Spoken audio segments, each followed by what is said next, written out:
Se ele descobriu que ele pode fazer muito mais do que ele tem feito, quem vai segurar esse cara? Amstel Gold 2019. Eu estou aqui após algumas horas tentando digerir o que aconteceu, porque sem dúvida nenhuma foi uma vitória histórica e que talvez mude a temporada de 2019 em vários aspectos, para as equipes, para os ciclistas. Eu acho que realmente para quem acompanha o ciclismo foi algo bem interessante. Eu estou, na verdade, um pouco sem palavras para tentar expressar o quanto incrível foi essa vitória. Amstel Gold, 266 quilômetros, 35 subidas. Isso por si só já faz com que a prova seja super desafiadora. O maior desafio da competição são os nomes que estão interessados na vitória. E nesse ano, várias equipes elas estão muito bem organizadas para ter ótimos resultados nas provas clássicas. Mesmo até então, a Quick-Step tendo sido a equipe com o maior número de vitórias, outras equipes que no passado não tinham uma representatividade tão grande como, por exemplo, a Education First, a equipe se mostrou muito organizada e muito interessada em ter ótimos resultados. E é claro, agora nós temos a Corendon Circus, do Mathieu van der Poel. É uma prova muito longa, geralmente não é uma regra, mas são 266 km, a prova começa a ficar nervosa nos 50 km finais, que foi mais ou menos o que aconteceu. Faltando 45 km, 50 km, o Mathieu van der Poel foi o primeiro a fazer uma movimentação mais agressiva entre os favoritos, os que tinham chances reais de vitória. Conseguiu abrir um gap, quem veio com ele foi o Izagirre, da Astana, mas pouco tempo depois eles foram absorvidos pelo pelotão. O pelotão não tinha muito, o pelotão não estava organizado no sentido de ter uma equipe que efetivamente aparecia de forma mais organizada e estruturada na frente do pelotão. Eu acho que estava todo mundo meio que se estudando. Pouco tempo depois desse ataque não bem sucedido do Van der Poel, seguido pelo Izagirre, faltando talvez 10 km depois, faltando 35 km, teve um ataque de um ciclista da Quick-Step, Winamus, eu não sei o nome dele, e ele foi seguido pelo Alaphilippe, que consequentemente trouxe junto o Matteo Trentin e o Fuglsang. E aí parecia que ia começar a se desenhar o que geralmente tem acontecido nas provas clássicas e algumas outras provas de uma semana, que é a Quick-Step mandar dois caras para frente, ficam dois caras na frente numa situação super favorável, ficam 2, 3 no pelotão principal e eles dominam tudo que vai acontecer estrategicamente. Mas hoje foi um pouco diferente, porque alguns quilômetros depois que esse ataque do companheiro de equipe do Alaphilippe, quando eles conseguiram abrir um pequeno gap, o Alaphilippe forçou ainda mais o ritmo. Faltando 30 km para o final, nós tínhamos o Alaphilippe na frente com Jakob Fuglsang da Astana, enquanto eles abriam uma relativa distância do Matteo Trentin, consequentemente do pelotão que ficava lá atrás. A prova, são 35 montanhas, obviamente a cada montanha era muito instável o comportamento do pelotão, né? A cada montanha, algum ciclista fazia algum ataque, talvez abrisse 5, 6 segundos, daí era absorvido pelo pelotão, então era muito confuso, até mesmo durante a transmissão, porque aparecia um ciclista sozinho, depois aquele ciclista sumia, daí ninguém sabia se ele estava para frente ou se ele tinha sido absorvido pelo pelotão. Mas a percepção que eu tive foi que o Fuglsang e o Alaphilippe indo para frente, o Matteo Trentin, ele estava na dúvida se ele tentava se conectar com os dois, o que parecia ser muito improvável, ou se ele esperava alguém vir de trás. Quem veio de trás, que conseguiu pular do grupo, foi o Kwiatkowski. da Sky. Só que assim que ele chegou no Matteo Trentin, eles não trabalharam necessariamente juntos. O Kwiatkowski, ele chegou muito forte no Matteo Trentin, passou pelo Matteo Trentin e daí, né, o Matteo Trentin de novo ficou relativamente sozinho.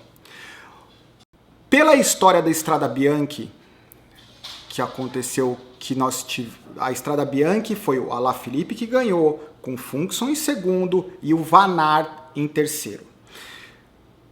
Eu comecei a assistir várias entrevistas para tentar entender o que aconteceu hoje, porque hoje foi algo bem particular. Mas eu estou fazendo essa conexão com a Strada Bianchi, porque na Strada Bianchi o Fuglsang ele trabalhou muito duro quando eles estavam na fuga, o Fuglsang e o Alaphilippe.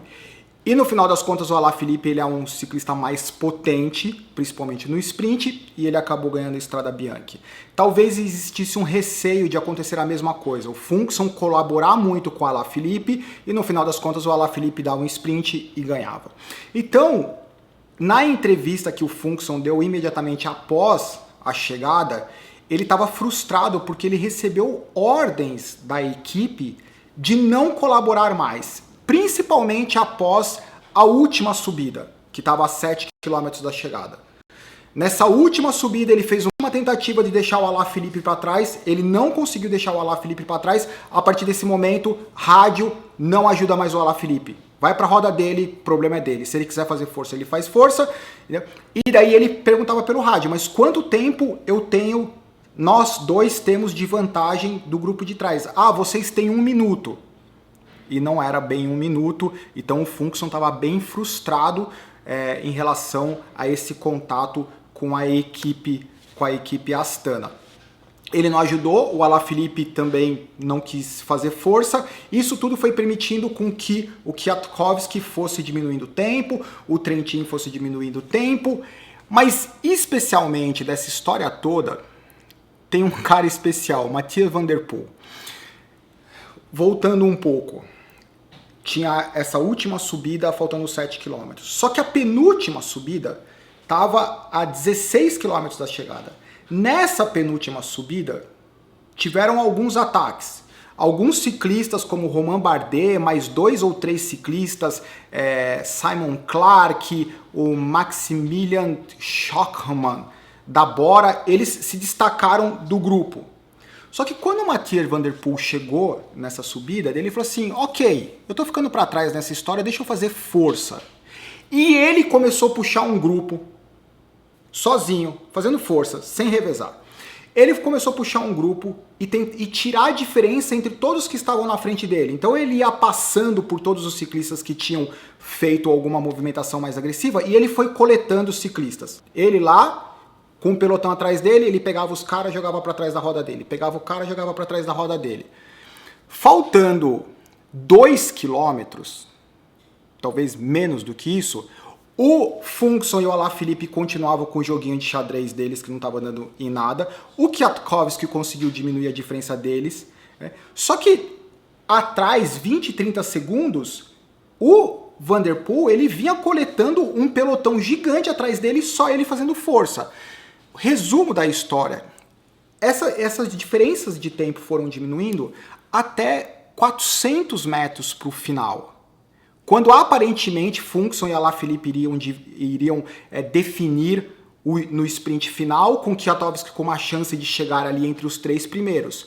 Só que eles não contavam que o Van der Poel viesse de trás e simplesmente, quando o Alaphilippe começou a fazer a aceleração, já era tarde demais, porque atrás vinha o Van der Poel acelerando numa coisa que era impensável. Para quem acompanha ciclismo, o cara fazendo força, trazendo um pelotão na roda dele, com diferença de 20 segundos, de 2 caras que são super potentes, 3 na verdade, Kwiatkowski, Fuglsang e Alaphilippe, o cara simplesmente ele atropela todo mundo, ganha a Amstel Gold, com Simon Clark na roda dele, da Education First.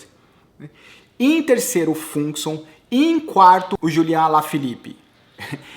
Esse final é algo, sinceramente, é bem difícil de escrever. Como vocês perceberam, eu tô com dificuldade de tentar colocar todas as informações numa ordem, porque o que ele fez, o Van der Poel, ele foi bagunçar completamente tudo que acontece no ciclismo no sentido de estratégia, de organização, de comunicação com a equipe. Eu acho de verdade que ninguém esperava matematicamente que fosse possível fazer o que ele fez.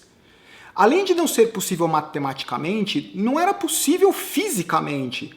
Porque nós não estamos falando de uma fuga que saiu de ciclistas ocasionais que queriam aparecer na televisão e daí eles perceberam que eles tinham chance. Não, a gente está falando do Julian Alaphilippe, do Fuglsang, do Kwiatkowski, do Matteo Trentin. A gente está falando desses caras que estavam na fuga, que são caras que estão acostumados a ganhar competições. E tem o Van der Poel estreando na temporada de clássica e ele vem atropelando. A Amstel Gold foi a terceira vitória e ele tem dois quartos lugares e 3 vitórias numa série. Eu acho que ele participou de 5 das clássicas que tiveram agora e ele conseguiu esses resultados.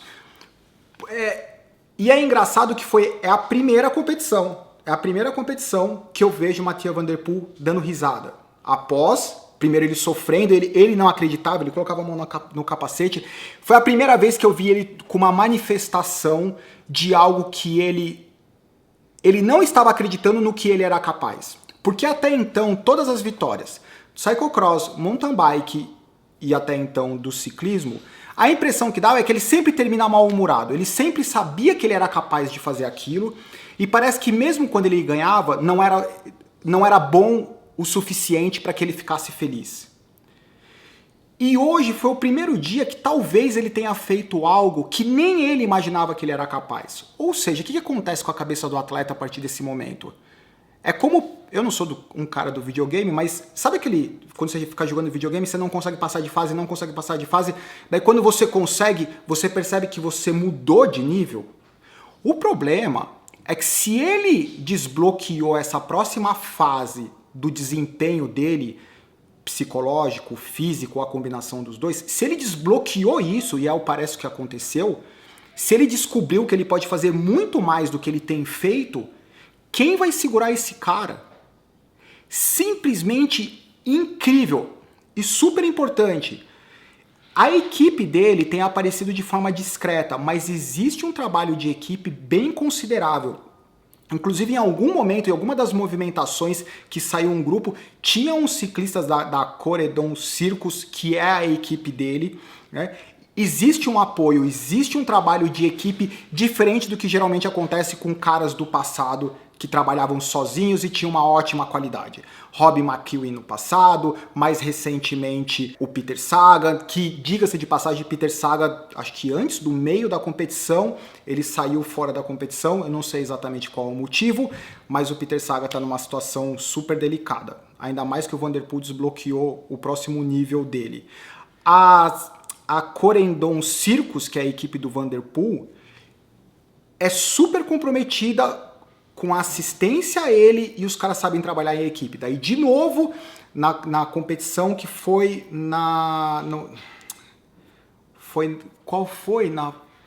que ele teve o problema mecânico, que antes dele cair, já tava o cara do lado dele para trocar a roda para ele. Então, se você tem um cara que tem as características que ele tem, o Van der Poel, que sabe trabalhar em equipe, e tem uma equipe que é comprometida com o resultado dele, é impossível prever o que ele vai conseguir fazer.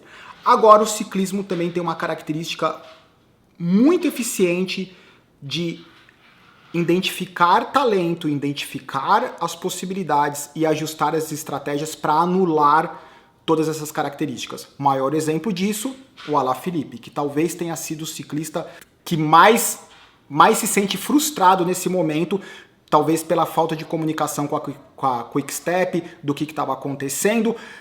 Nesse momento, o Alaphilippe, até pré-Van der Poel, ele era o grande fenômeno 2019, agora sem dúvida nenhuma é o Van der Poel, mas o Alaphilippe já entrou no estágio, como aconteceu com o Fuglsang, que é alguém conseguir ficar na roda dele e falar assim, se você não for, eu não vou. E daí acaba abrindo chance para outros ciclistas ganharem.